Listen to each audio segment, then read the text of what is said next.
city and in the territory on west, there's just one way to handle the killers and the spoilers, and that's with a U.S. Marshal and the smell of Gunsmoke.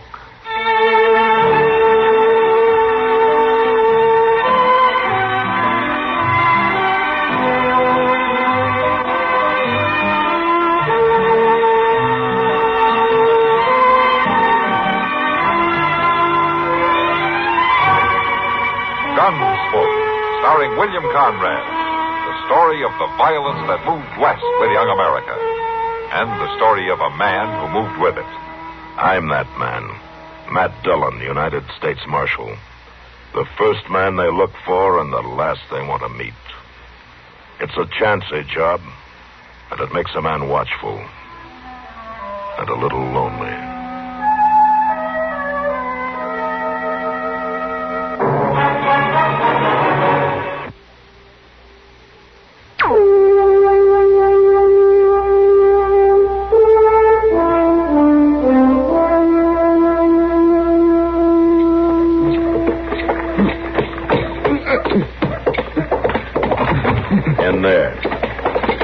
Easy, Marshal.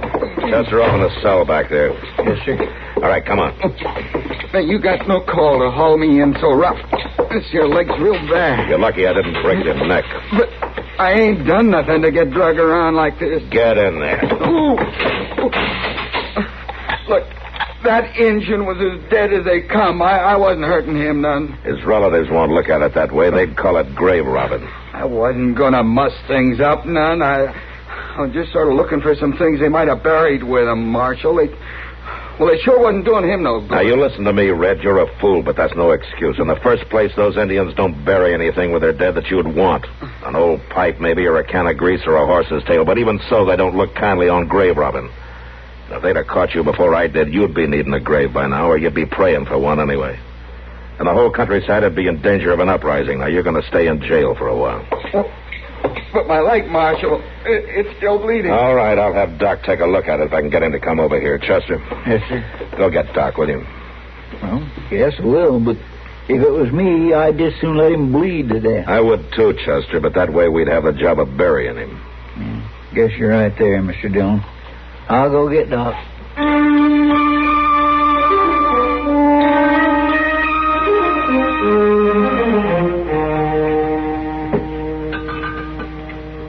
You better order some more of that whiskey, Sam. We're getting low. I'll do that, Miss Kitty, but it sure ain't very good, and that's the fact. That's the best we can get.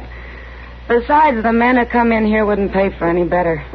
Most of them wouldn't know the difference anyway. Oh, hello, Miss Kitty. Hello, Chester. You want a drink? Well, that ain't exactly what I've come in here about, but... What's on your mind? Well, I've been all over town looking for Doc. Guess I have worked up quite a thirst at that. A beer'd go down real good. Give him a beer, Sam. Coming up. Tracking somebody down is sure dry work. There you are. Thank you kindly for the beer, Miss Kitty. You should have come in here first, Chester. I could have saved you getting so thirsty. How come? Well, Doc was in earlier on his way out south of town someplace. He said he wouldn't be back till tomorrow. Well, I swear I sure don't know what's the good of being a doc if you ain't going to be around when you're needed. Now, slow down, Chester. Doc didn't go off on a pleasure trip, you know. Who needs him? Well, Mr. Dillon sent me out to find him and bring him back with me. Is Matt hurt? Oh, no, ma'am, it ain't him. It's that no-good Joe Red we caught out there climbing up on an Indian burying place. Huh? He hurt his leg when we pulled him down. He's carrying on something awful about it. Well, you'll just have to wait till Doc gets back tomorrow. I beg your pardon. Yeah? I couldn't help overhearing. There's no secret about it.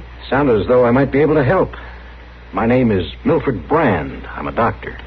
Oh, well, that's good of you, Dr. Brand. This is Chester Proudfoot. How you do? Proudfoot? Why don't you take Dr. Brand over to the jail, Chester? He can look at Joe Red's leg. All right, I'll do that, Miss Kitty. Maybe he'll have to cut it clean off.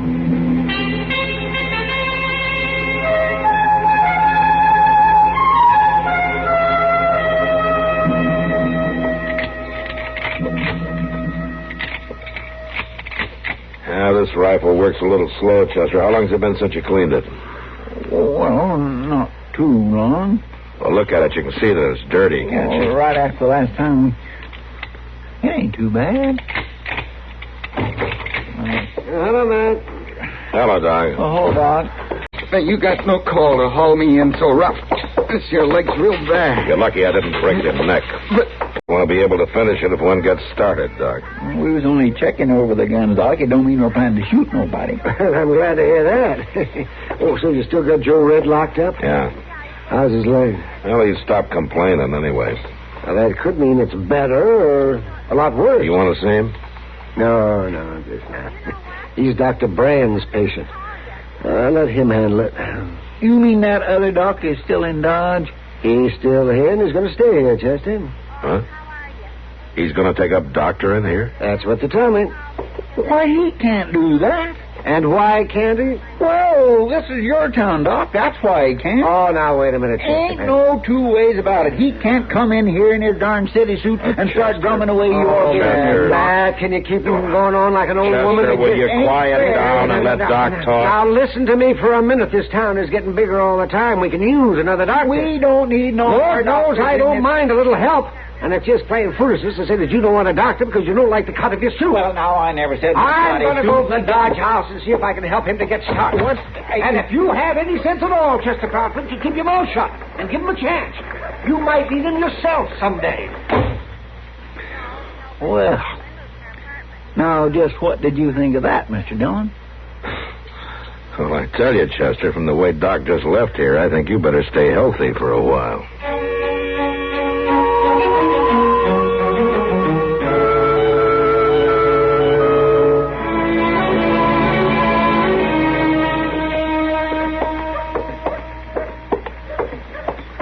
Where are you from, Dr. Brand? Philadelphia. Philadelphia. Oh. I understand Philadelphia has developed into quite a medical center. Oh, yes, indeed. There's several medical schools there. Newest methods and procedures are taught. Now, it doesn't look much like Dodge City. Oh, no, that's true. You'll get your hands dirty here, that's a fact. My office is just up those stairs. Yeah, that's very kind of you, Dr. Adams. Oh, no trouble at all. You'll be welcome to use my office until you've had time to set up in a place of your own. Well, I hardly think. I've wished many a time there was somebody around to help with the load. Here we are.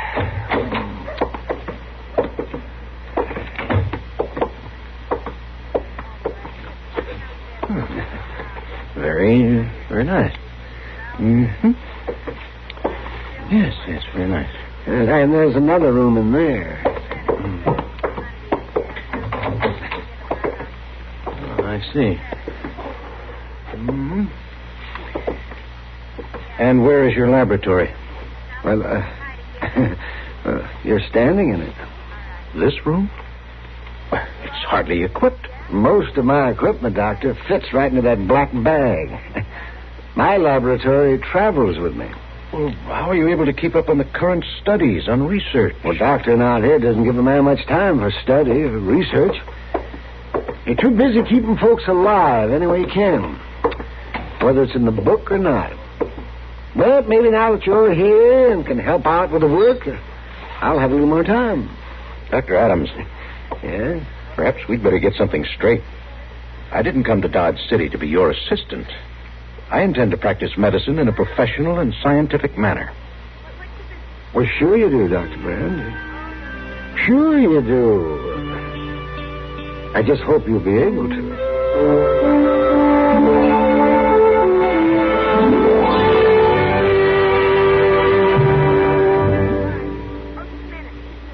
Most of us at times are inclined to eat too much or to eat foods that disagree. The results, acid indigestion, heartburn, or gas. So remember this.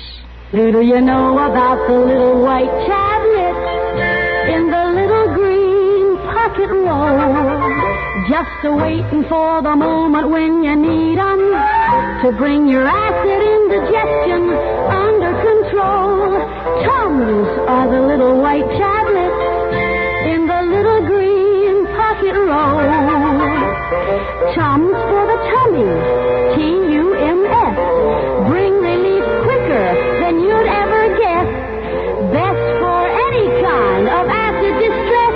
Keep 'em handy in the pocket roll. Keep your tummy under Tums control. Get Tums, 10 cents, 3-roll pack, a quarter. Or get the new Tums 6-roll pack with 3 metal carrier, only 49 cents.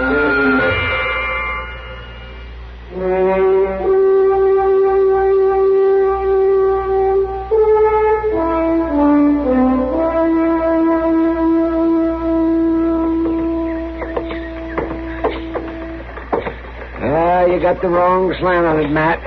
It's not the way food tastes that counts. It's what it does for you. Well, that's what I'm afraid of, Doc. Oh, now, it wasn't that bad. You know, you're pretty squeamish for a man of your heft. Well, maybe so, but I'd hate to know the bloodlines of that stew I just ate. Oh, wait a minute, Matt. There's Zach Willard. I want to ask him about his wife. Oh, sure, Doc. Zach Willard. Oh. Hello, Doc. Come on over here. I want to talk to you a minute. All right. Hello, Zach. How are you? Marshal? I wanted to ask you about Myrtle, Zach. Is she feeling any better? Why, yeah, Doc. Yeah, she's better. Good. That medicine we tried her must be doing the job, huh?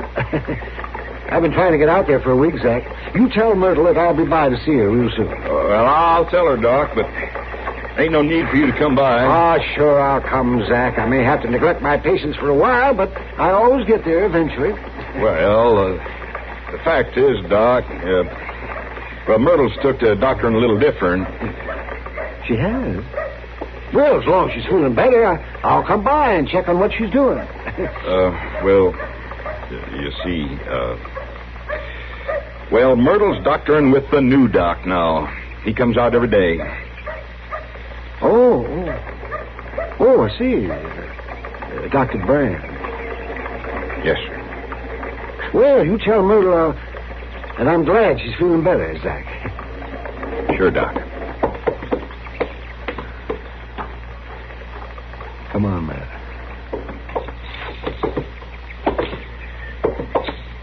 You're not going to let a thing like that bother you, are you, Doc? No, it doesn't bother me any, Matt. Myrtle Willard is suffering from a common Kansas complaint.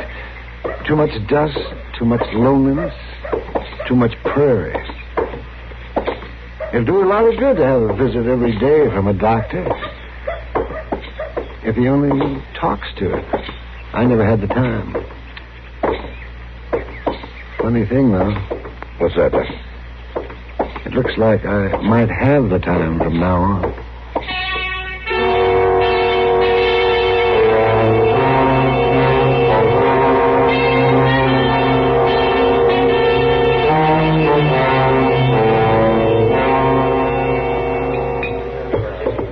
Matt, I think you ought to do something. Well, what do you want me to do, Kitty? Lock him up, throw him out of town? I'm serious.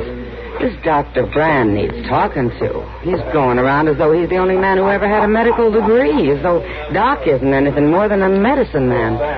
Well, does he actually come right out and talk against Doc? No, he doesn't come right out and say anything, Matt. He's too smart for that. But he sure gets the idea across. I wish you'd knock some sense into him. Now, Kitty, as long as he doesn't poison his patients, I can't do anything about it. Excuse me. Huh? Joe Red just came in. I want to talk to him. Oh, sure, Matt. Got a bottle of rye? You don't look much like a man who's going to stay out of trouble, Joe.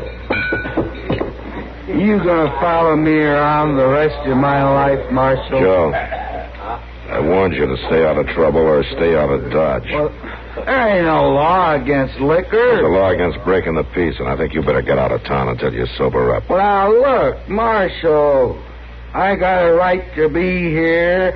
I got a right to be in Dodge. A man's got a right to see his doctor, now, don't he? No. You came in to see Dr. Brand? I come in to see Dr. Brand. A man has a right It isn't your health that interests me, Joe. But you cause any trouble and you're going to go to jail, sick or well. Now, you go on and you see your doctor. And then you get out of town.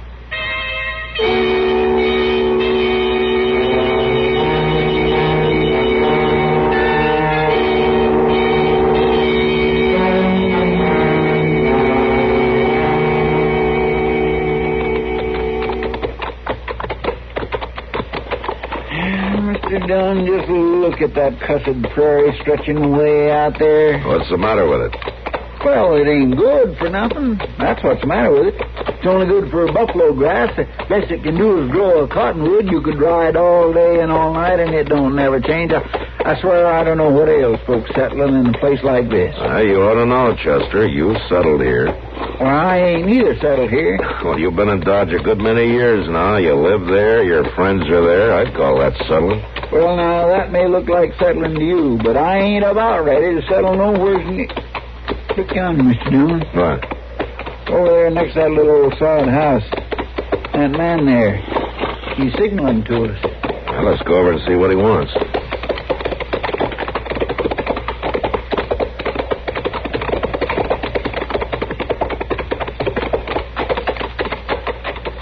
You wanted to see us, mister? You're the marshal, ain't you? Yeah, I'm the marshal. What can I do for you? Well, I'll tell you. I ain't much for cottoning up to the law, but right now it's a choice between the law and an Indian uprising. What are you talking about? Them Pawnees will go on the warpath if they found out about it. Sure as shoot. Oh, come on, mister. Tell me what happened. Why, it's that grave. Too much loneliness, too much prairie. It'll do a lot of good to have it. Why, nothing happened to the grave, Marshal. It's still there, all right. Then what's the trouble? It's the body. Body? Yeah. Somebody made off with it, clean as a whistle. And them Indians are always stopping by. Chester, come on, let's get back to town. Yes,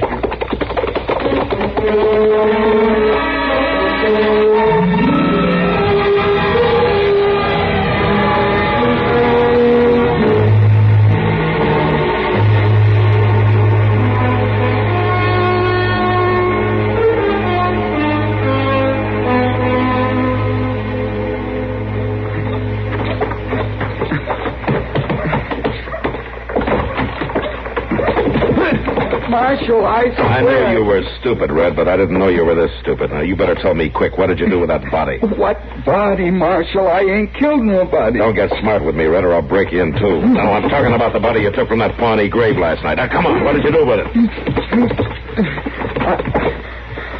I ain't been near no grave.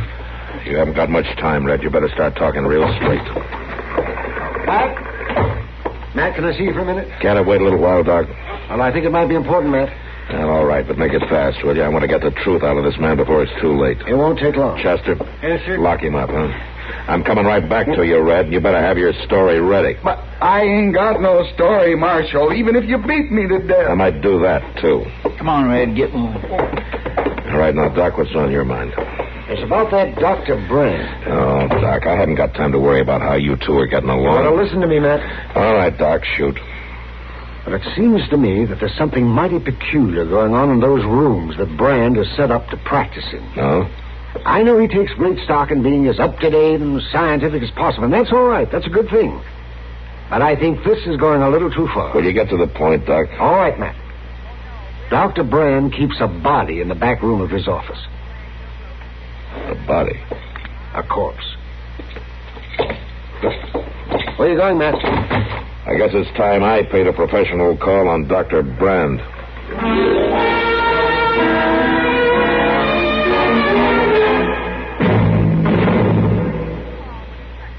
Since show business is the business of entertainment, performers are far from dull folk.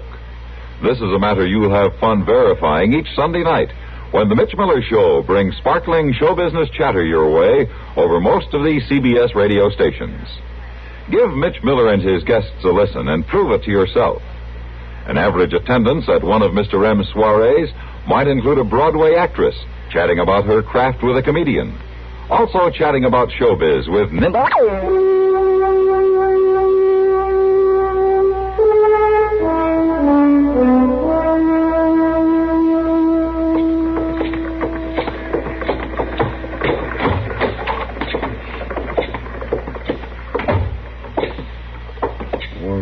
He must be in the back.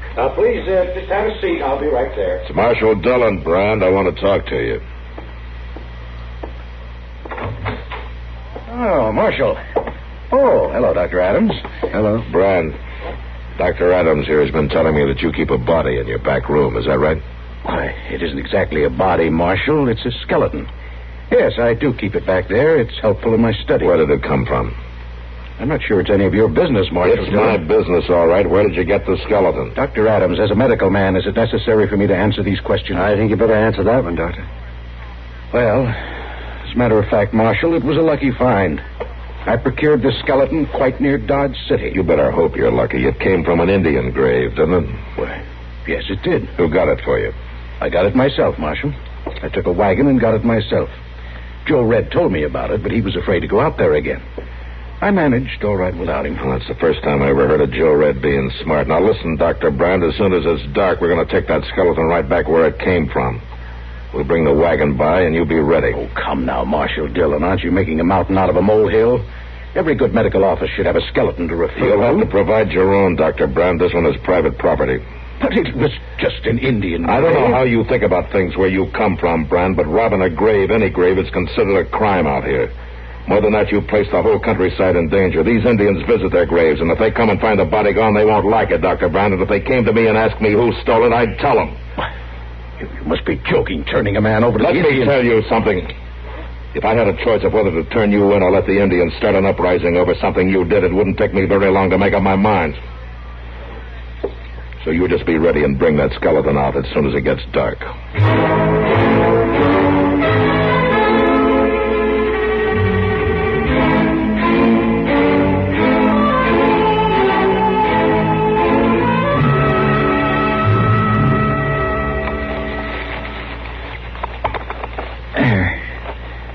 That ought to do all right, Mr. Dillon. It looks just as natural. You think we got the wrappings back on all right, Chester? Oh, I think we done a real nice job. I don't think them Indians will ever notice a thing about it. Let's hope not. Where did Doc go? Oh, he's sitting down there in the wagon with Dr. Brand. All right, let's go. Mr. Dillon? Yeah? Look yonder on that ridge over there. The moon ain't too bright, but it sure looks like Indians to me. Yeah, and they're headed this way. Well, let's get down off of here quick, Chester, and get back to the wagon.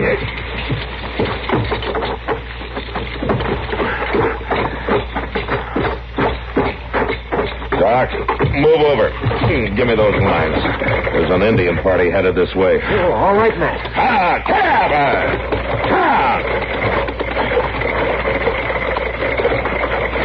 Indians? But, Marshal, maybe if we shoot at them, they'll go away. Put that gun down, Brand. Oh, well, what are we going to do? We're not going to do anything. I'm going to pull up now and let them come to us.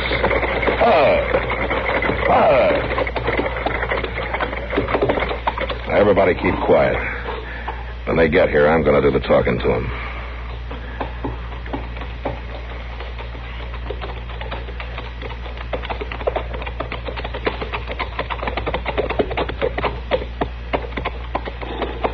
We come in peace. Is there a chief among you? Aye, Sharpnose. I don't think I know you, Sharpnose. Are you far from your village? Very far. Well, why do you come here? We come to pay respect to grave of my brother's brother. Oh, the one back there? The one back there. Why you come? Well, we were just passing by, so we stopped to pay our respects to the grave of your brother's brother, too. We go. Yeah, you go.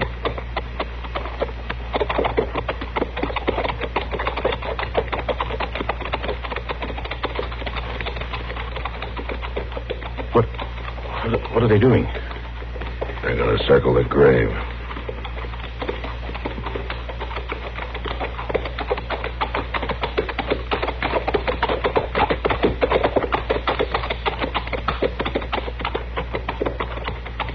Is it going to be all right, Matt? Yeah, I think so, Doc.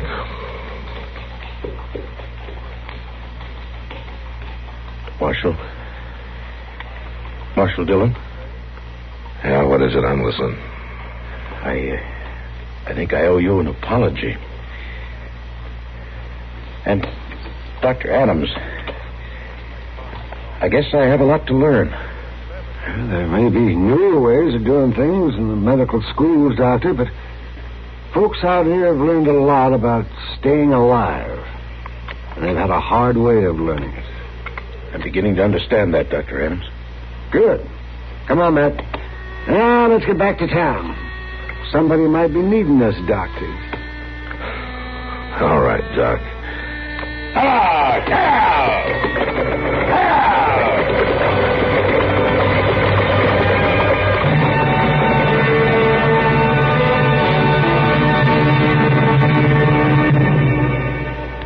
But you'll have to carry me out to my Rambler so I can get my order pad.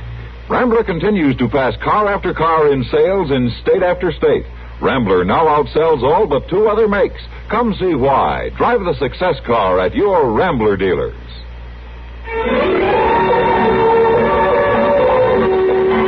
Gunsmoke. Produced and directed by Norman MacDonnell, stars William Conrad as Matt Dillon, U.S. Marshal. The story was specially written for Gunsmoke by Marion Clark, with editorial supervision by John Meston. Featured in the cast were Jack Moyles, Vic Perrin, Ralph Moody, James Nusser, and Howard Culver. Parley Baer is Chester, Howard McNear is Doc, and Georgia Ellis is Kitty.